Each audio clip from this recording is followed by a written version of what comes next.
Hello friends, સ્વાગત છે તમારું મારા કિચનમાં।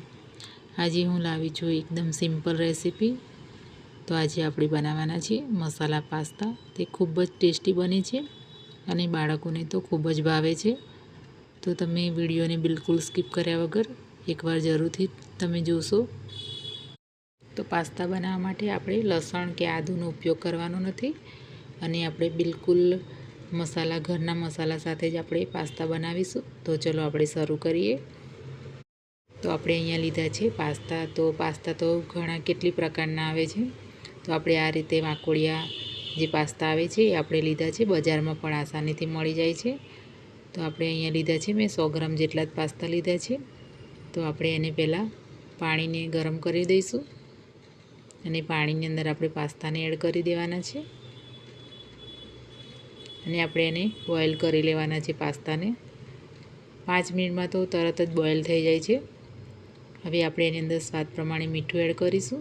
અડધી ચમચી જ નાખવાનું છે। પાસ્તા બાફતી વખતે આપણે મીઠું નાખીશું તો પાસ્તાની અંદર મીઠાનો ટેસ્ટ એકદમ અલગ આવે છે। હવે આપણે એની અંદર 1 ચમચી તેલ એડ કરવાનું છે। તેલથી આપણા પાસ્તા એકદમ છૂટા તૈયાર થાય છે બફાઈને।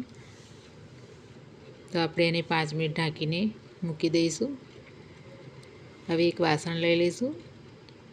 એની અંદર આપણે થોડું તેલ નાખવાનું છે। 1 ચમચી જેટલું તેલ એડ કરવાનું છે। તેલને આપણે ગરમ થવા દઈશું। તો અહીંયા મેં લીધી છે 1 ડુંગળી અને 1 ટામેટું લીધું છે। એને આપણે આ રીતે કટ કરી લીધા છે। તેલ ગરમ થઈ ગયું છે તો આપણે અંદર નાખી દેવાનું છે અને આપણે મીડિયમ ગેસ ઉપર જ આપણે એને શેકવાનું છે। આ રીતે આપણે ડુંગળીને ટામેટાને શેકીને આપણે એની ગ્રેવી તૈયાર કરીશું। તો જે ગ્રેવી બનાવીએ છીએ આપણે કાચી ડુંગળીને કાચા ટામેટાની, તો એના લીધે પાસ્તાની અંદર અલગ જ ટેસ્ટ આવે છે। કાચો કાચો ટેસ્ટ લાગે છે આપણને અંદર, એટલે આપણે એને શેકીને જ ગ્રેવી બનાવવાના છે। તો તમે જોઈ શકો છો ડુંગળી અને ટામેટાનો કલર થોડો ચેન્જ થઈ ગયો છે।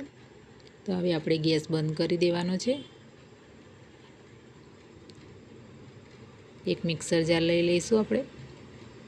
એની અંદર આપણે આ ડુંગળીને ટામેટાનું જે આપણે શેક્યું હતું એ નાખી દઈશું અંદર। એને ઠંડુ કરીને જ આપણે એડ કરવાનું છે મિક્સરમાં। તીખાશ માટે આપણે સૂકા લાલ મરચાં લેવાના છે। એ મેં 3 લીધા છે, નાના મીડિયમ સાઇઝના। એ આપણે અંદર એડ કરી દઈશું અને થોડું આપણે પાણી નાખવાનું છે ગ્રેવી બનાવવા માટે। તો આપણે એને મિક્સરમાં ક્રશ કરી લઈશું અને આપણે આ રીતની ગ્રેવી તૈયાર કરવાની છે। હવે આપણે એને સાઈડ કરી દઈશું। તો તમે જોઈ શકો છો હવે પાસ્તા પણ આપણા બોઇલ થઈ ગયા છે। તો આપણે હવે એને બહાર કાઢી લઈશું અને એને આપણે ઠંડા કરી લેવાના છે। આપણે જે વાસણની અંદર આપણે ડુંગળીને ટામેટાં શેક્યા હતા એની અંદર આપણે 2 ચમચી જેટલું તેલ નાખવાનું છે। 1 ટુકડું આપણે બટર એડ કરવાનું છે અને આપણે એને બરાબર મિક્સ કરી લઈશું તેલની અંદર। આ રીતે આપણે મિક્સ કરતા જઈશું તો બળી નહીં જાય બટર। હવે આપણે એની અંદર ગ્રેવી નાખી દેવાની છે। બીજું મિક્સરની અંદર પાણી નાખીને આપણે એડ કરીશું લાસ્ટમાં। હવે આપણે ગ્રેવીને બરાબર શેકી લઈશું। 1-2 મિનિટ માટે જ આપણે શેકવાની છે ગ્રેવીને, જ્યાં સુધી આપણું તેલ છૂટું ના પડી જાય। હવે આ રીતે આપણે તૈયાર થઈ ગઈ છે ગ્રેવી। તો એની અંદર આપણે અડધી ચમચી થોડું જ આપણે સ્વાદ પ્રમાણે મીઠું એડ કરીશું, કારણ કે આપણે પાસ્તા બાફતી વખતે આપણે એની અંદર મીઠું એડ કર્યું હતું એટલા માટે। હવે આપણે અંદર પાસ્તા નાખી દઈશું ગ્રેવીની અંદર અને બરાબર આપણે મિક્સ કરવાનું છે। અહીંયા પાસ્તા આપણે ગ્રેવીની અંદર બરાબર મિક્સ થઈ ગયા છે।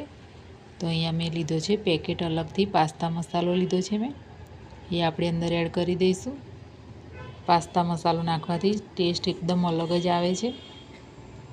તો બધું હવે એક સરખું આપણે મિક્સ કરી લેવાનું છે। તો તમે જોઈ શકો છો એકદમ સરસ મિક્સ થઈ ગયા છે અને ટેસ્ટ પણ એકદમ અલગ જ તૈયાર થયો છે અને કલર તમે જોઈ શકો છો, જોતાં જ ખાવાનું મન થઈ જાય એ રીતે આપણે આ પાસ્તા તૈયાર થઈ ગયા છે। તો હવે આપણે તૈયાર છે, તો ગેસ બંધ કરી દેવાનો છે। એક ડીશમાં આપણે સર્વ કરી લઈશું. તો મારી આજની આ રેસીપી તમને કેવી લાગી મને કમેન્ટમાં જરૂરથી જણાવશો. અને મારા વિડીયોને ફ્રેન્ડ્સ ફેમિલીમાં શેર કરજો અને મારી ચેનલને લાઈક શેર અને સબસ્ક્રાઈબ કરવાનું ભૂલતા નહીં. ચલો ફરી મળીએ એક નવી રેસીપી સાથે. Thank you for watching my video.